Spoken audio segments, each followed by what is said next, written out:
Kamala Harris and a number of others have said, including Jen Psaki yesterday, that their solution to this whole energy independence crisis is to double down on renewable energy. Guess what? That's what got us here in the first place, you stupid bitch. If Biden talks about increasing green energy, renewable energy tonight as a solution to what's going on in Russia, Ukraine, Germany, et cetera right now, then he might get laughed right off the fucking stage. Like, even the left is going to fucking balk at that, I think. Because of the high gas prices? No, because the reason that this whole fucking confrontation began is because Russia felt empowered and were financed by the United States and I guess Germany. So, explain that. And from 2018 to 2020, while Trump was in office, and it wasn't the case before him, he switched this. We went from buying fuel to create. We were the number one producer of oil on Earth, right? And we got none from Russia. And now we don't produce any oil, and we get 600+ thousand barrels per day, 18 million barrels per month from Russia for like billions of dollars. Same thing in Germany. Germany shut down 3 of its 6 remaining nuclear facilities, and they plan on closing the other 3 this year. And now they're getting all their natural gas from Russia as well through that pipeline. So Biden shutting down the Keystone Pipeline, stopping production, and making us dependent on Russian energy again. And the same thing for Germany. That is what caused the situation in Ukraine. That is the number one cause. The secondary cause is NATO encroachment east, but the number one cause is weakness and stupidity right now over the last 365 days or so since that fucking retard took office. So when you say humility, is he going to go down the checklist? That's why I was talking about gas prices. Is he going to go down the checklist of things that are going wrong and then try to pin that on somebody else? Because, you know, technically, he could say the reason why the gas prices are higher is because of what's going on. Oh, no, they did say that. They did, okay. Yeah, but I don't think he's going to be able to repeat it. They said that through the media, which is kind of like a test balloon. And you use social media metrics and polling and stuff like that to see which messaging is popular with which people. And if your base, like the Democrats need to think about their base and about middle-of-the-road voters and forget about all these woke people, or they're going to be done. I mean, they're close to being done right now, but we'll see. We'll see. I don't know. I don't know what's going to happen here, to be honest. A lot of exhales today, Dan. You seem frustrated by this whole situation. A lot of people are dying unnecessarily.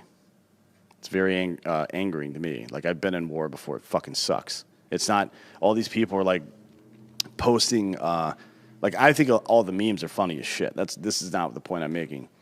But all these people fucking trying to turn this into a fucking football game where I've got my side and you've got yours, and here's a fucking a ballooned up version of what the person actually is, or dealing with a guy like Zelensky who is a fucking weirdo, A, and 2, is a fucking card-carrying member of the World Economic Forum, a guy who said he wants the globe to be fucking shareholders in the future of Ukraine. That's the kind of talk that globalists use, like at the World Economic Forum. It's very disheartening to find so many people in the United States lifting a guy like that up who has jailed political prisoners. Like, I get it.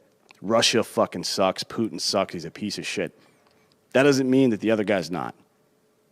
Right. And Bob, pull up Drudge Report here, because, I mean, they're making movie posters out of this guy. Yeah, I got it. There you go. Boom. This is on Drudge Report today. Oh, I've got something way Look better than at this. that, dude. That's nice. Who would play him? Liev Schreiber? I think Zelensky plays. No, Zelensky. actually, Murphy's I'm sorry. I think they said they wanted Jeremy Renner. I think there was an internet vote, and I believe it was Jeremy Renner that the internet voted to play him. I think I'd go Liev Schreiber or Mr. Bean. Mr. Bean's a fantastic actor. I'm going to send you something here in a sec that we need to watch. We're not going to play the whole thing because it's just too much. But let's see. What's it on? It's on Reddit. Okay. Yep. But yeah, so look, to continue with this, there was a speech that he made being very defiant, and we're going to fight to the end, which any leader should say. But the translator got choked up. There was a standing ovation for applause. Very dramatic. He's an actor. He's a comedian, so he's used to using the camera and all these other fucking tricks and everything else. And me personally, not having a dog in this fight, I look at it and I'm like, fucking hey, dude, let's go. The only thing that I worry about is Russia hasn't used anywhere near 100% of their force yet. Once they do, then what happens?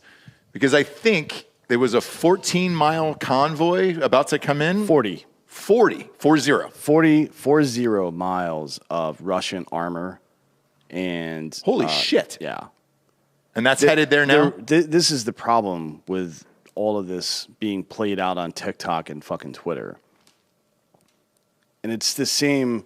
It's like watching a football game. Your team's up in the first half. And you're like, oh, this is going great. Like, all right, cool. Well, the Warriors are a second-half team. Right. And the Russians are a second-half team. Okay. They haven't even sent their real troops in yet. Have you seen the videos of these knuckleheads that are running around over there? It's like 17-year-old conscripts. Some of them have been taken into custody. I've heard from some operators that I know on the ground, and apparently, according to Bob, there's been news reports of this as well, that some of the Russian kids that are over there didn't even know they were being deployed to a combat zone. They thought it was like a fucking peacekeeping or training mission or some shit. Right? So I read that as well. Here's the difficulty I'm having, and I don't know if you're having the same thing. I don't know what to believe anymore because none of it is really true. Even the story with the Snake Island guys. That seemed amazing, right? You saw the video, you saw the footage. It was on ABC News, NBC News, all the major media outlets, and they were like, look at how defiant they were to the very end when they told the warship to go fuck themselves. Boston Joe said Ukraine is up 28-3 right now. Not bad. Musk is musking up right now. Well done. Yeah. Musk is helping, but hang on. So the Snake River Island guys, it turns out they weren't killed. Nope. I don't know what footage they kept showing on all these news There outlets. was no footage of anything that happening. It was just a still picture of the island. And then they were playing audio over it. But that audio was not real. Or maybe it was, actually. There's a very good chance the audio was real. I don't know about that. And that the guys did tell them to fuck off. And then Russia just came on, because they arrested all, like, 18 of them. Yeah, so they said the audio was real, but the footage they were showing on the news, it looked like it was shown over, I'm just trying to say this in non-Hollywood terms. It was almost like 80 yard. The audio was over the video. The video we were watching was of the island, and it looked like there was individual shots or strikes happening that coincided with the video, and it was like, oh, it's sad they're all dead. No, that was a filter, I guess, probably on Snapchat or some shit, like sparkle filter, because there was no actual airstrikes on that island at all. No, but all the news outlets ran with that footage, and they were like, "Wow, aren't these guys amazing?" And then 2 days later, here we are, and they're like, they're all still alive, and they were captured, which is crazy to me. And then Musk has jumped in. So I mean, we've gone past the memes and all this other shit. So like, all right. So what did Musk do? Was it Starlink? He's dropping off Starlink satellite units to keep internet in the Ukraine right now. So, although let's pump the brakes for a moment. I was talking to Rob O'Neill about this. Isn't it weird that Russia launches a full-on invasion of a country and they don't do anything to take out the communications of that country? Doesn't that seem odd to you? It does. Like, it's not like the Ukraine is the most technologically advanced state in that area. As a matter of fact, quite the opposite. You know what I mean?